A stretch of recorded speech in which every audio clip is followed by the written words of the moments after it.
In this lesson, we will discuss a roadmap for conducting legal advocacy. There is no one-size-fits-all approach, but ICNL and our partners have found that this roadmap can be effective. The roadmap begins with 1, coalition building, 2, strategy planning, and 3, mapping. Using this approach enables you to identify the avenues that will work best depending upon your context, networks, and goals.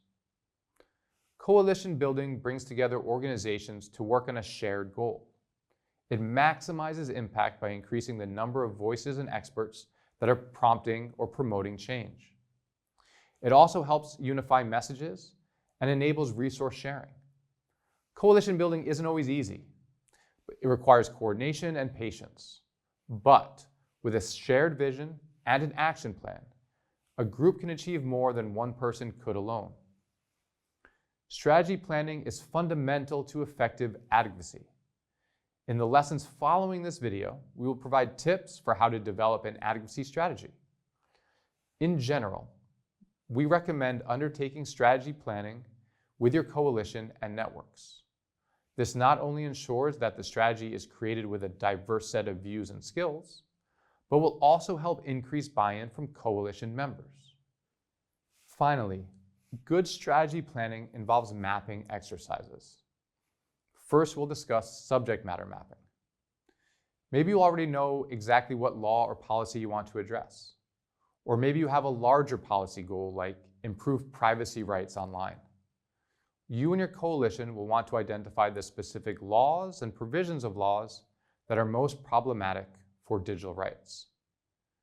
Then you'll want to outline your coalition's expertise and identify any knowledge gaps that will require further research. Finally, you want to identify the opportunities and challenges to achieving your goal.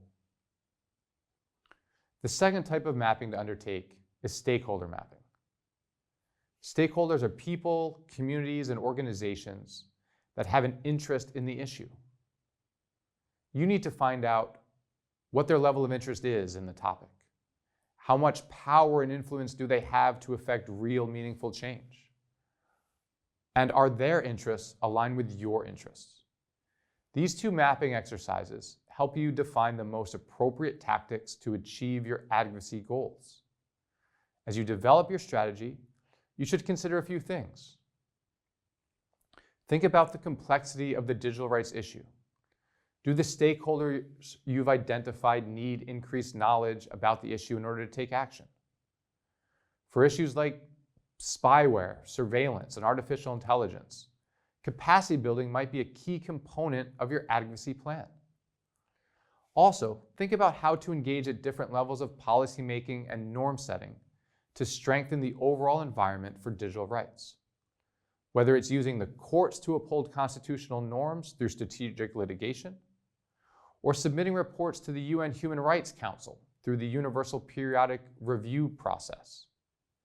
There are many avenues and institutions you can pursue simultaneously in order to achieve your goals. The last tip I'll share before moving on to the next lesson is to consider combining qualitative and quantitative research. Advocacy to prevent internet shutdowns, for example, should include numbers and statistics about outages to demonstrate the scale of the impact, but also including 1 or 2 stories about how the shutdown harmed an individual humanizes the problem in ways that resonate with your audience.